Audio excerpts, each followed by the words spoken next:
নারীরা বাদশার মতো চেয়ারে বসে সারা জিন্দেগি কাটাবে, ওরা কষ্ট করবে না।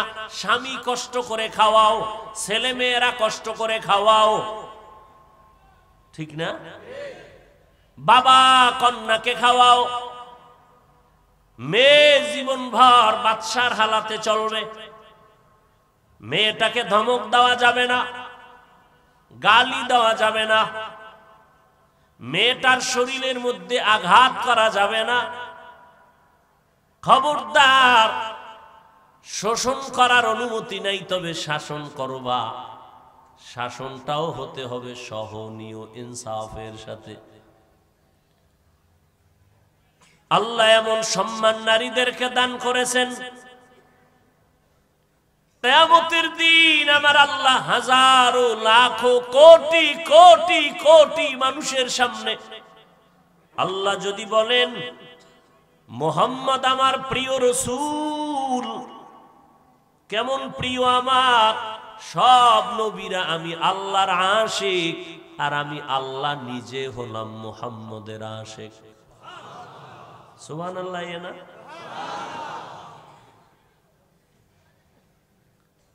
এত প্রিয় আল্লাহর নবী, সেই নবী বলেন, এই নারীর দল, যদি কেউ এক কন্যার বাবা হও, তুমি শুকর আদায় করো, তুমি একটা জান্নাতের মালিক। যদি দুইটা কন্যা পাও, কয় জান্নাত? দুইটা জান্নাতের মালিক। এই বাবা, তুমি যদি তিনটা কন্যা সন্তান পাও, তুমি তিনটা কন্যা সন্তানের বিনিময়ে তিনটা জান্নাতের মালিক।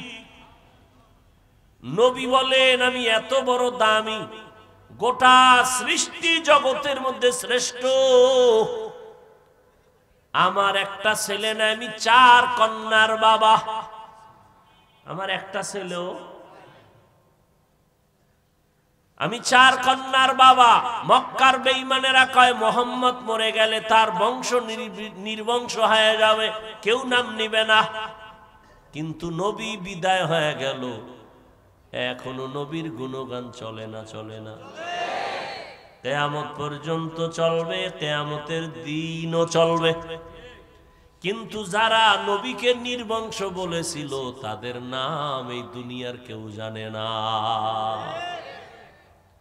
নবীর যে বংশটা এখনো আছে, এক তো বংশগত হিসাবে রসুলের এখনো বংশধারা আছে, আর রুহানি সন্তানের দ্বারা তো আল্লাহ নবীর সম্মান মুখে মুখে রেখেছেন।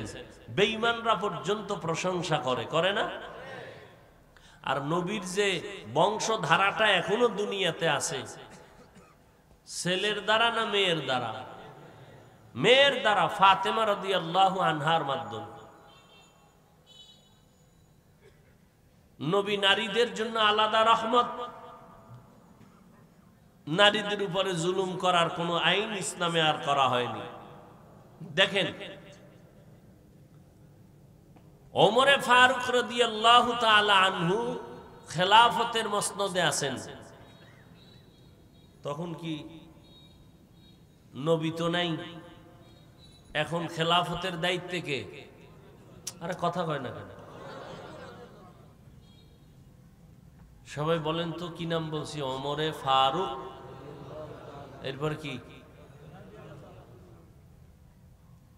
দেখেন, তিনি খেলাফতে আছেন, হযরত আলীও তার পাশে আছেন রাদিয়াল্লাহু আনহু। এক মহিলা আসছেন তার আদালতে। কার আদালতে? ওমরের আদালত। এসে মহিলা নিজে বলতেছেন, খলিফাতুল মুসলিমিন, আমি এক অপরাধী। বলে কি? বলে আমি জিনা করেছি। কি করছি? জিনা করেছি। আমার পেটে একটা অবৈধ বাচ্চা আছে, আমার বিচার করেন। দুনিয়াতে আমার বিচার হোক, আখিরাতের বিচার সহ্য করা যাবে না। ওমর তো বুঝেন গরম, জল্লাদ রেডি হয়ে যাও নারীর হত্যার জন্য। পার্শ্বে কে আছেন? মোনাজাত দিয়ে দিন। আমি বললাম না জোর করে কথা বলতেছি, আমার এখন ঘুমানোটাও অজীব, আমার চোখে খালি ঘুম। হযরত আলী খলিফাতুল মুসলিমিন সাবধান, বলে কি বলে, এখন বিচার করা যাবে না, বেইনসাফি হয়ে যাবে। কেন? মহিলার অপরাধ আছে, বাচ্চার কোনো অপরাধ আছে? তাহলে মহিলাকে যদি হত্যা করা হয় তো বাচ্চার উপর একটা বেইনসাফি হবে। ওমরটা ঠিকই তো। এই জল্লাদ দাঁড়াও। ওমর বললেন, আলী আপনি একটু সমাধান দিয়ে দেন। আর আলীর তো জ্ঞানের পরিধি কত বেশি, সেই দিক গেলে আর একদিক।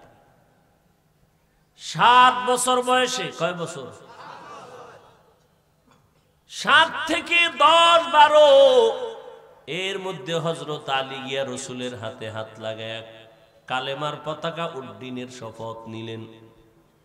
7 থেকে কয় বছরের মাঝখানে? 12। আর যুবক তুমি, আজ তোমার 25 বছর, তুমি ইসলামের পতাকা উড্ডীন করবা, তুমি ইসলামের পতাকাই চিনো না, পতাকাই চিনে না। মুসলমানের কালেমা শুদ্ধ করে পারো না, মুসলমানের পরিচয় প্রথম সালাম দিতে পারো না।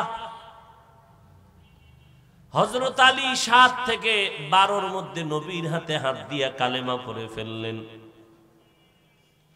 আল্লাহর নবী আলীর জন্য এতদিন ছিল হযরত আলী নবীর চাচতো ভাই, এখন সাহাবী, কিছুদিন পরে হবেন কি? নবী কলিজা দিয়া দোয়া করলেন, হে আল্লাহ এই আলীর জ্ঞান বাড়াও।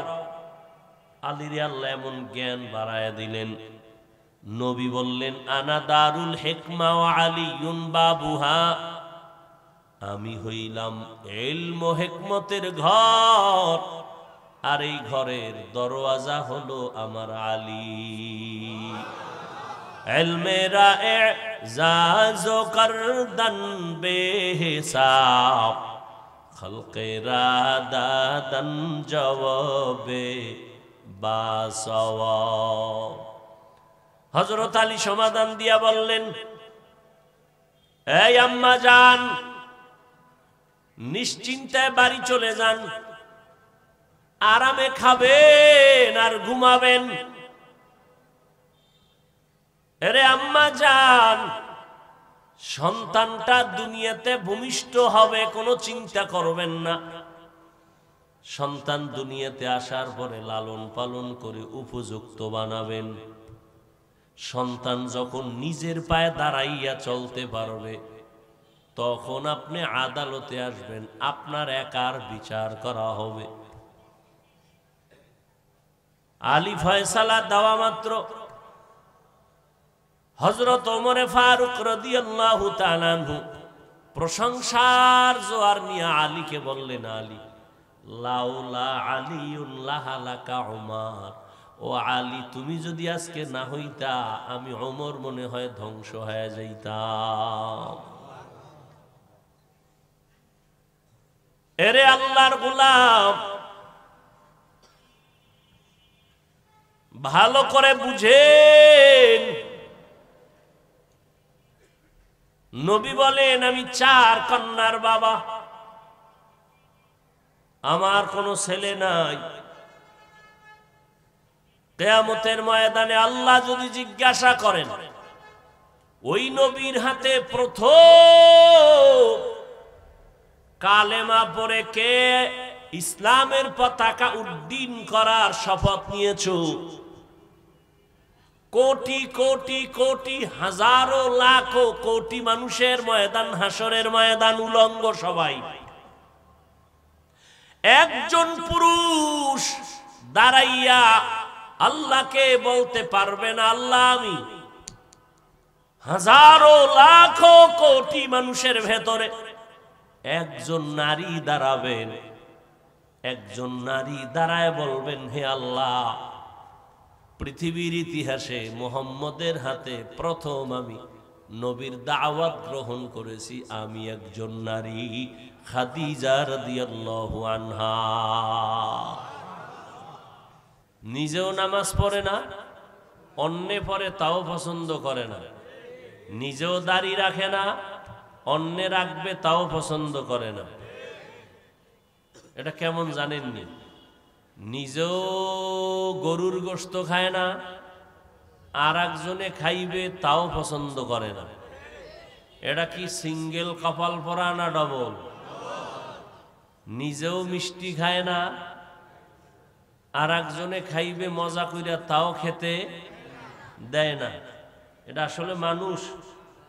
হ্যাঁ, এটা আসলে ভালো মানুষ না জালেম? নিজে মিষ্টি খায় না কেন? সরকারের নিষেধ। হ্যাঁ, মিষ্টির ভিতরে বিষ না তার পেটে বিষ?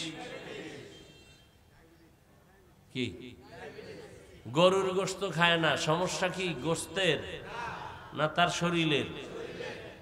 এই জন্য আরো 10 জনে, আপনি এক টুকরা খান না, কেউ ধাক্কা দিয়ে দিলে আপনি 13 বার দোয়া ইউনুস পড়েন, আর একজনে বিসমিল্লাহ সারা 1.5 কেজি খাইয়া লাগে। ঠিক নেই? তাহলে নিজেও খায় না, আর একজনকেও খেতে দেয় না। এটা কি আসলে মানুষ না জালেম? কপাল পরা কি শুধু সিঙ্গেল না ডবল? নিজেও নামাজ পড়ে না, অন্যে পড়ে তাও পছন্দ। এরকম জালেম আছে না নাই? নিজেও জিকির করে না, অন্যে জিকির করে তাও পছন্দ করে না। আরে ভাই, পছন্দ না করলেই তো বাধা দেয়। কি এরকম জালেম আছে না নাই? নিজেও তাবলীগ করে না, অন্যেরা দাওয়াত তাবলীগে গিয়া নিজের একটু চরিত্র ভালো করবে এটাও পছন্দ। এরকম জালেম আছে না নাই? নিজেও কোরআন পড়ে না, কেউ কোরআন পড়বে তাও পছন্দ। নিজেও আলেমদের কথা বয়ান শুনে না, অন্যেরা বয়ান শুনে উপকৃত হবে এটাও পছন্দ করে না। কয় এত ওয়াজ দিয়া লাভ কি? কে কয়? হিন্দু, বৌদ্ধ, কে কয়? এত ওয়াজ দিয়া ওই মানুষরূপী জানোয়ার বেহায়া বেলাজা একবারও বলে নাই এত সিনেমা হল দিয়া লাভ কি? একবারও বলে না এত নারীদের বেহায়া বেলাল্লাপনার উলঙ্গ নাচ দিয়া লাভ কি? জুয়ার আসর যাত্রার পালা দিয়া লাভ কি? ওই জালেমে বলে নাই। ও বলছে এত ওয়াজ দিয়া লাভ কি? তার একটা জবাব দেওয়া লাগে না? সহজ জবাব, ওর মতো গাদ্দারকে, বেলাজা বেহায়াকে সাইজ করার জন্যই হলো এই ওয়াজ। এখন ও তো প্যান্ডেলে আসবে না, আসবে? ওর জন্য বাইরে মাইক লাগানো হয়েছে, ওর জন্য বাইরে মাইক লাগানো হয়েছে। হয়তো আসবে না, শুনবে তো, শুনবে না? শোনার পরে হতে পারে আল্লাহ হেদায়াত দিতে পারে। কি? আর যদি কপাল খারাপ হয় তো নবীর বয়ানে না হইলে আমার বয়ান হইব। আমার তো মানে তুলনাই চলে না, আমাদের বয়ানের তো কোনো তুলনাই নাই, আমরা মানুষের কাতারেই নাই। তা আমি গুনাহগার, আপনাকে কিসের বয়ান করব? আমি জামাতে নামাজ পড়ি না, আপনাকে নামাজের গুরুত্ব কি বুঝাবো? বুঝাইলো আপনাদের অন্তরে অ্যাকশন আসবে না, এটাই স্বাভাবিক। আল্লাহ হেদায়াত দান করুন। নবীর কারণে আমরা পাইলাম, কিন্তু সেই নবীরে আমরা, এ যুবকেরা, তোমরা তো মহা জ্ঞানী, আমরা টুপিওয়ালারা নির্বোধ বোকা। তোমরা আমাকে এভাবেই তো খেয়াল করো, ধারণা করো আমাকে কোনো বুদ্ধি নাই। তোমরা সব বুদ্ধিজীবী, তোমার জিবি কত 1 না 2? কয় জিবি টিভি আছে কিনা জানি না, যাও ছিল হ্যাং হয়ে গেছে। যে কারণে ছাত্র হইয়া শিক্ষকের সাথে গাদ্দারি করি, সন্তান হইয়া মা বাবার সাথে বেয়াদবি করি। আছে না নাই? আল্লাহ হেদায়াত দান করুন। আমার নবীর থেকে বড় মুফতি, বড় মুহাদ্দিস, বড় মুফাসসির, বড় ডাক্তার, বড় বৈজ্ঞানিক, বড় দার্শনিক আছে? ছিল? সামনে আসবে? সবাই একমত? কি যুবকেরা কও একমত? ওই নবীজির আদর্শ আছে না নাই? ওই নবীর আদর্শ দুর্বল? দুর্বল? নবীর আদর্শ থেকে অন্য কারো কাছে আরো ভালো আদর্শ আছে কিনা নতুন? হ্যাঁ, তাহলে নবীরটাই শ্রেষ্ঠ।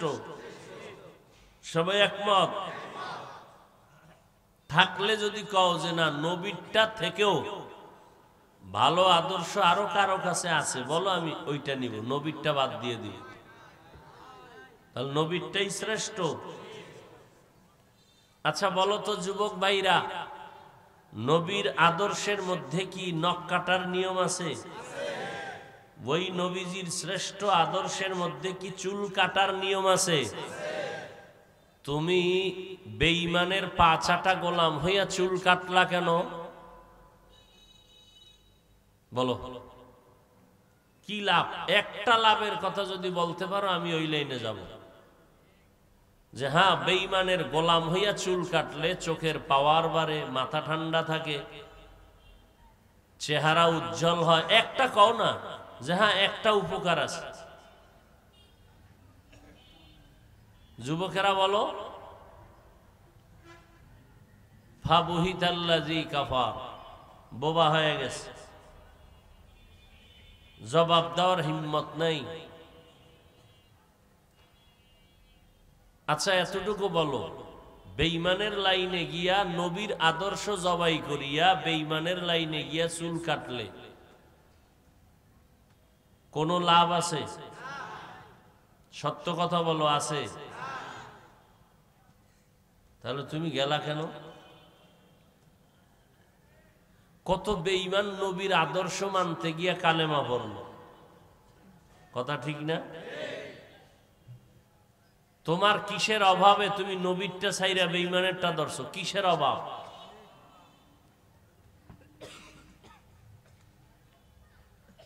অথচ সারা দুনিয়ার মানুষ শ্রেষ্ঠ, এর মধ্যে মুমিন শ্রেষ্ঠ, বেঈমান মুমিনের কর্মচারী। সব বিধর্মীরা, অমুসলিমরা মুসলমানের কর্মচারী। আমগো প্লেন বানানোর শক্তি আছে, সাহস আছে, মেধা আছে, সময় নেই। এই কাম করবে ওরা, আমরা টাকা দিব, এ দিয়ে ভাত খাইবে। ফ্যান বানানোর টাইম নাই, ওরা বানাইবে, ওগো কাম কাজ নাই তো, আমরা টাকা দিব, ফ্যান কিনবো, এই টাকা দিয়ে ওরা ভাত খাইবে।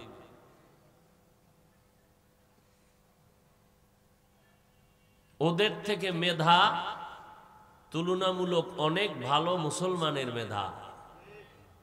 মুসলমানের মধ্যে বয়সের হিসাবে যৌবনকালের মেধা আরো পরিচ্ছন্ন। এক ইহুদি বেঈমান যদি রাষ্ট্র চালাইতে পারে, তুমি মুসলমান পারো না কেন? তোমার মধ্যে ওর থেকেও মেধা বেশি, তুমি তা কাজে লাগাও না, বরং আরো নষ্ট করতেছো। কি দিয়া? কি দিয়া? খবর নাই। তোমার মা, তোমার বাবা, তোমার কেউ আপন না, মোবাইল তোমার আপন। এই মোবাইল তোমাকে কুত্তার থেকেও চরিত্র খারাপ বানায় দিছে। কুত্তার চরিত্র এত খারাপ না, তোমার চরিত্র এত খারাপ। কত খারাপ জানো? তোমার চরিত্র এত খারাপ, তোমার কলিজার মা পর্যন্ত বরদোয়া করে।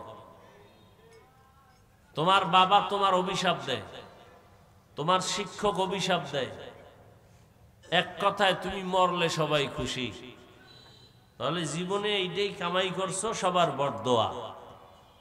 মইরা গেলে সবাই খুশি, এইটাই তোমার জীবনের ফুটন্ত পাওনা। এর থেকে নির্লজ্জতা কি হবে? লজ্জা না থাকলে তোমারে কথায় ধরবে না। আমার মা বলে, যারে কথায় ধরে না ওরে জারুর বাড়িতেও ধরে না।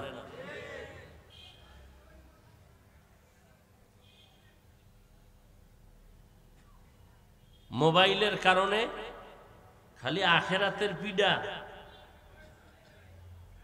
নগদ যে ক্ষতিগুলো হইতেছে, বিছনায় বইয়া কাঁদবা, চোখের পানি মুছার মানুষ পাইবা না।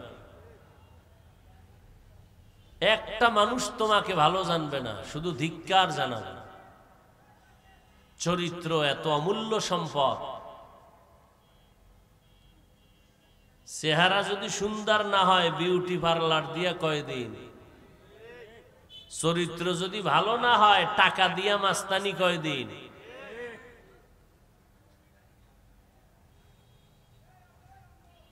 তোমারে কথা দিলেও বাড়ি খায় না, কপাল এমন ভাবে পুরছে যে একটু অনুভূতিও নেই যে আসলে কি আমি এত খারাপ, অনুভূতিটাও নেই।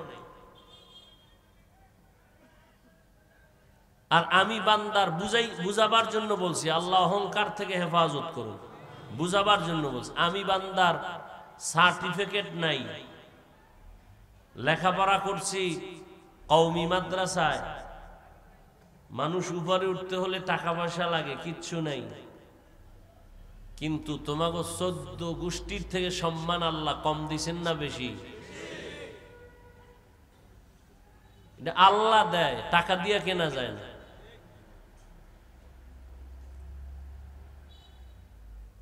আর তুমি কি অর্জন করলা? তুমিও তো একটা মানুষ।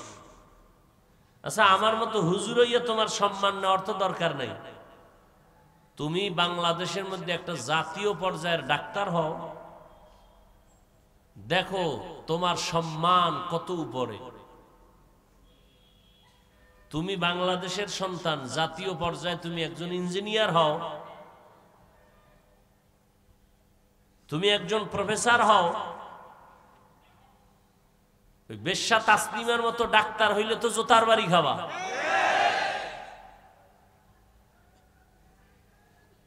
আহমদ শরীফের মতো প্রফেসর হইলে তো জুতার বাড়ি খাবা।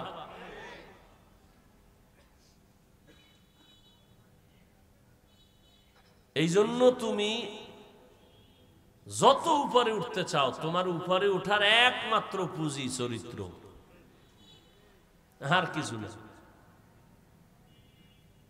চরিত্র খারাপ, পুরা বাংলাদেশে পরীক্ষায় 1 নাম্বার হইল, তোমার সম্মান নাই, জুতা যেখানে যাবা জুতা, চরিত্রের কারণে।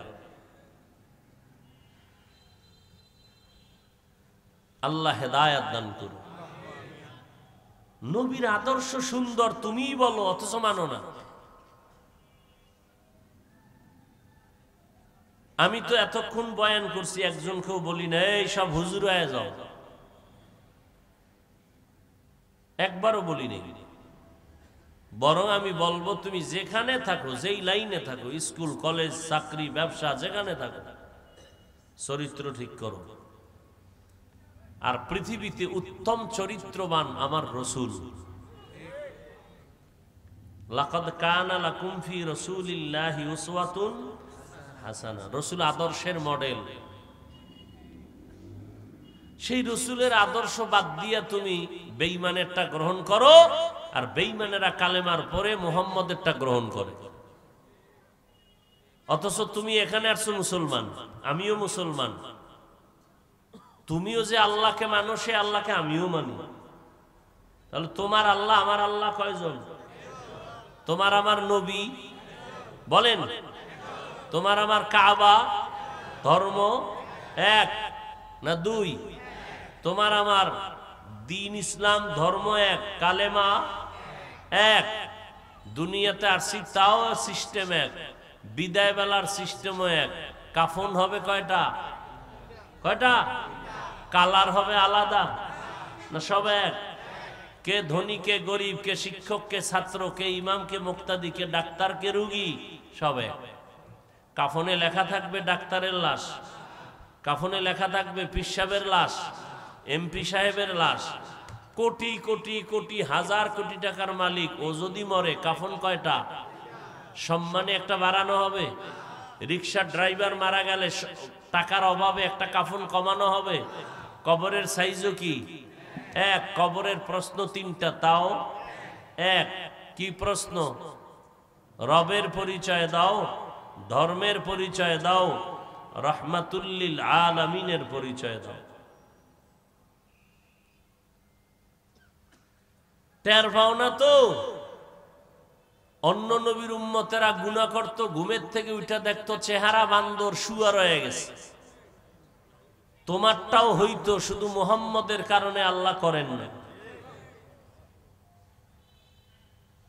কিন্তু সে নবীরে চিনলাম। যদি চিন্তা, তাহলে আমাকে হুজুরগো এত বয়ান করতে হবে কেন তোমারে? আজকে বয়ান করব হিন্দুদেরকে, বয়ান করব খ্রিস্টানদেরকে, বয়ান করব উত্তরবঙ্গে যাইয়া পঞ্চগড়, ঠাকুরগাঁ, দিনাজপুর, যেখানে টাকা দিয়া দুনিয়াদারেরা মুসলমানকে কাদিয়ানি বানায়, খ্রিস্টান বানায়। ওখানে যাওয়ার টাইম নাই। মুসলমানের তালি দিতে দিতে 12 মাস শেষ। না ঘুমানোর টাইম আছে, না খাওয়ার টাইম আছে। এই যে কথা বলতেছি, চোখে শুধু ঘুম। জোর করে কথা বলতেছি। পৃথিবীতে কথা বলার মতো কষ্টের কোনো কাজ নেই। 12 মাস প্রতিদিন 2 ঘন্টা, 4 ঘন্টা, 6 ঘন্টা। এরপরও অন্তরে কোনো কষ্ট রাখি না। এত কষ্ট করার পরও পাই ফলাফল গালি। কি ভাই? গালি। তাও হিন্দুরা দিলে কষ্ট লাগে না, বিধর্মীরা দিলে লাগে না। দেয় কারা? জাতিরা, আপন যারা, তারা।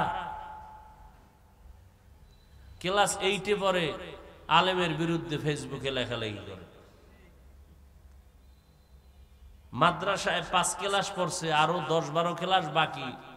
বড় বড় আলেমদের বিরুদ্ধে ফেসবুক নিয়ে ঘাটাঘাটি করে।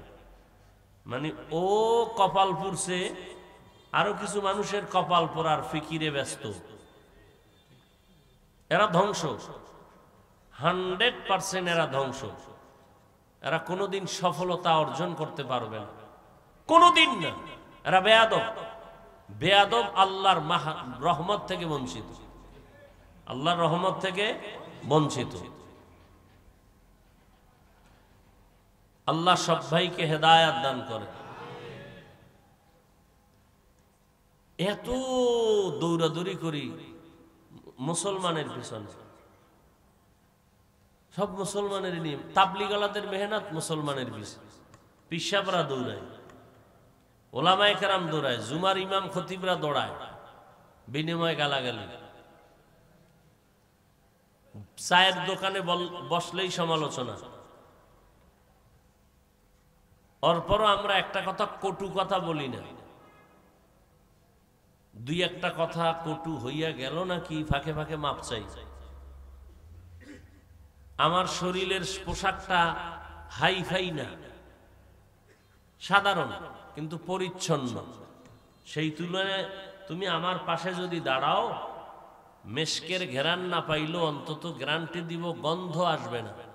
আর তোমার পাশে দাঁড়াইলে, এই যুবক, তোমার পাশে যদি দাঁড়াই, নামাজ শেষ। এক তো গাঞ্জার গন্ধ, পোশাকের দুর্গন্ধ, ধোয়ার টাইম নেই। আর তাজা তাজা তোমার ইস্তেঞ্জায় ঢুকছো, পানি ব্যবহার করো নাই, বাথরুমে গেছো, পানি ঠিক মতো ব্যবহার করে পরিষ্কার হও নাই, সেই গন্ধ। এরপরও একজন কোরআনওয়ালা, টুপিওয়ালারা এই কথা কখনো বলেও না, বরং কাছে আসলেই হাসি দিয়া সালাম দেয়, বুকে লাগায়, বিনিময় গালি। আর কিছু না। ইমাম সাহেবের বেতন কত? 5-10 হাজার টাকা, 2-4 মাস বাকি, তাও তো এক হাতে দেয় না। মুসল্লি গো, সভাপতি সাহেব কোটি টাকার মালিক, হে বেতন দেয় মাসে 100, ইমামের বেতন, আর একজনে দেয় 5 টাকা, কেউ 10 টাকা, এইভাবে কইরা। এই হলো ভালোবাসা, মোহাব্বত। এরপরে বয়ান করতে হইব, কমিটি কে কোন লাইনে আছে ওইটা খেয়াল কইরা। একটু লাইন আউলে গেলে সূর্য ডুবার পরে বিদায়, ঠিক নেই? পুরা এলাকাবাসী জানে এই লোকটা টাটকা তাজা সুদখোর, এর ঘরে খানা খাইলেই তার ইমান শেষ। কিন্তু ইমাম সাহেবের খাইতে হইব, না খাইলে ইমামতি নেই, ঠিক নেই? অথচ এই সুদখোরের কোনো জিন্দেগির কোনো আমল আল্লাহর কাছে যাবে না, হজ করলে কবুল হবে না, মসজিদ বানাইলে সওয়াব নাই, কোটি কোটি টাকা দান করলে সওয়াব পাবে না, বরং 24 ঘন্টার সেকেন্ডে সেকেন্ডে সেকেন্ডে অল টাইম গর্ভধারিণী মায়ের সাথে জিনার গুনাহ লেখা হয় অনবরত। এরে বানাইছেন আপনারা ধর্মের মিনার, না? তো শান্তি আসবে কেমনে? শিয়ালের যদি মুরগি দিয়া কোন 3 দিন পরে নেমু ফেরত আমানত, তো যা হওয়ার কথা তাই হবে। সবাই এক কথা, মসজিদে কোনো রাজনীতি চলবে না বলে না, কিন্তু বাংলাদেশে মসজিদ নিয়ে রাজনীতি বেশি। কার কারণে বেশি? কমিটির কারণে। কি কারণ বলেন? কমিটির কারণে। আল্লাহ হেদায়েত দান করুন। মসজিদে লেখা দুনিয়াবি কথা বলা কি? কমিটির যারা পাওয়ারওয়ালারা বেশি করে, বাধা দিলে ইমামের চাকরি নেই, ঠিক? আবার শান্তির আশা করেন না, শান্তিকে আপনার আব্বা দিবে না আল্লাহ দিবে? তো আল্লাহর সাথে যুদ্ধের ঘোষণা দেন, শান্তি অটো চলে আসবে।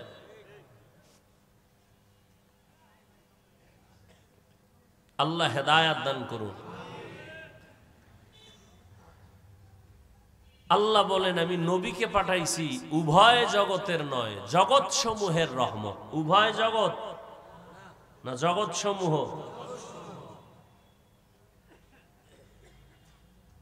উভয় জগৎ বুঝছেননি? উভয় জগৎ কাকে বলে? দুনিয়া আখিরাত, এছাড়া কি আর জগৎ নাই?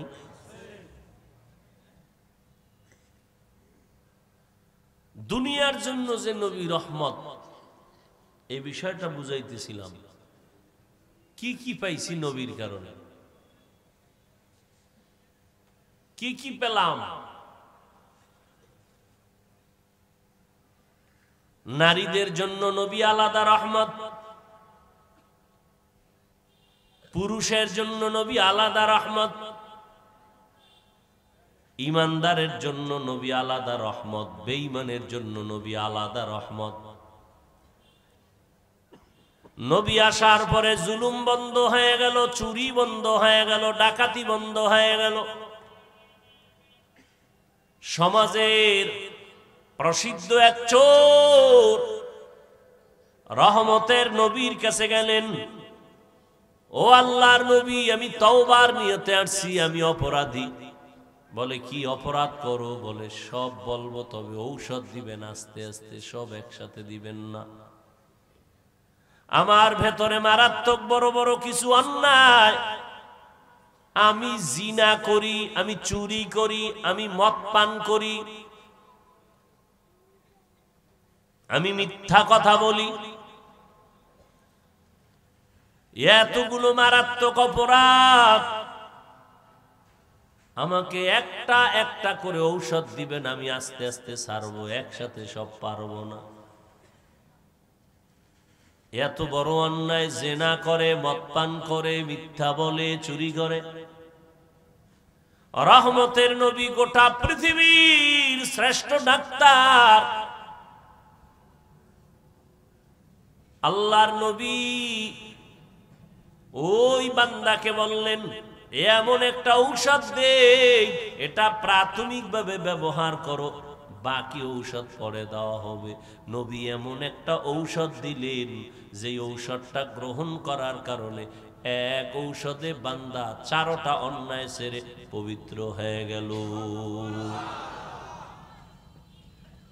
চোরায় ভাবছে নবী মনে হয় বলবে যে আগে চুরিটা ছাইড়া দাও, মিথ্যা জেনা মদ পান করা এটি আস্তে আস্তে ছাড়বা, যাক ঠিক আছে আগে চুরি ছাড়ো। কি ছাড়ো?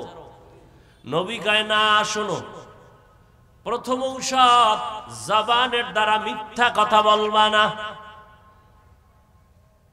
চোরায় খুশি, মিথ্যা বলবো না, এটা কঠিন হইল, দরকার হয় মুখে কষ্টে লাগায় রাখুন, মিছা কমু না, কিন্তু খুশি চুরি তো আমারে বন্ধ করতে নবী বলে নাই, তাহলে আজকের চুরিটা হবে দামি চুরি।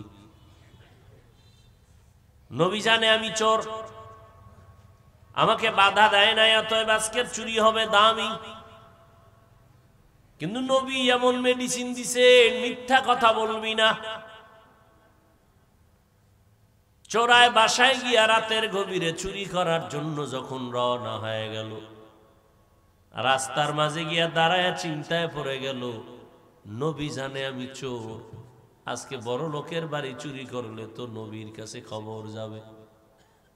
যদি নবীর কাছে খবর যায়, নবী আমারে ডাকবেন, কারণ জানে আমি চোর। ডাইকা যখন জিজ্ঞাসা করবেন চুরি করছনি, শর্ত কি? মিথ্যা মিথ্যা বলা যাবে না। তাতে আমার হাসা কথা কইতে আমি করছি না, আমি রসুলের সামনে দ্বিতীয়বার আমি চোর হইয়া দাঁড়াতে চাই না। উল্টা ব্যাগ কইরা ঘরে গেল, আর চুরি করবে না, আদা করলো। ঠিক আছে চুরি ছাড়লাম, তবে মদ পান করতে তো বাধা নাই। বাসায় গিয়া গভীর রাতে মদের বোতল হাতে নিয়েও পেরেশান হয়ে গেল।